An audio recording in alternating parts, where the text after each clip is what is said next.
বিএনপির চেয়ারম্যান তারেক রহমান বাংলাদেশের প্রধানমন্ত্রী হওয়ায় উচ্ছ্বাস ও আনন্দ প্রকাশ করেছেন নিউ জার্সি স্টেট সাউথ বিএনপির নেতাকর্মীরা। তারেক রহমানের নেতৃত্বে নতুন সরকারকে অভিনন্দন জানানোর পাশাপাশি এই সরকারের সাফল্য কামনা করেন তারা। নিউ জার্সি থেকে বিস্তারিত জানাচ্ছেন সুব্রত চৌধুরী। তারেক রহমান যেন হিমিলনের এক বাঁশিওয়ালা। দীর্ঘ 17 বছর পর দেশে ফিরে এসে তিনি রাজনীতির ময়দানে বাঁশিতে সুর তুললেন। তার বাঁশির সুরে সুর মেলালো দেশের আপামর জনতা।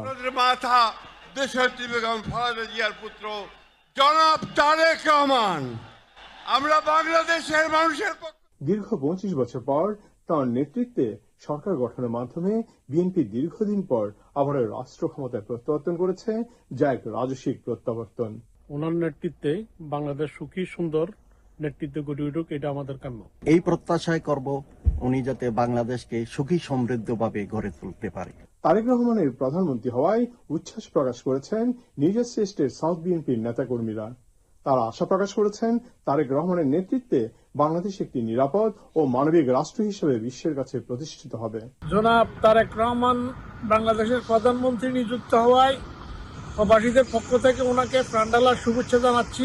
আশা রাখছি বাংলাদেশ জনাব তারেক রহমানের নেতৃত্বে আগামী দিনে জাতীয় ঐক্যের মাধ্যমে বাংলাদেশ একটি গণতান্ত্রিক এবং মানবিক রাষ্ট্রে পরিণত হবে ইনশাআল্লাহ। বিএনপি নেতৃবৃন্দ আরো আশা প্রকাশ করে বলেন, তারেক রহমানের নেতৃত্বে বাংলাদেশ অদূর ভবিষ্যতে একটি সুখী সমৃদ্ধশালী দেশ হিসেবে প্রতিষ্ঠা লাভ করবে, যেখানে ধর্ম বর্ণ নির্বিশেষে মানুষ একে অপরের সঙ্গে মিলেমিশে একটি সুন্দর বাংলাদেশ গড়ে তুলতে সক্ষম হবে। প্রধানমন্ত্রী তারেক রহমানের নেতৃত্বে বাংলাদেশ একটি মানবিক এবং নিরাপদ রাষ্ট্র হিসেবে বিশ্বের বুকে প্রতিষ্ঠিত হবে, এটাই সবার প্রত্যাশা। Subrata Chowdhury, channel I, Atlantic city, new jersey, America.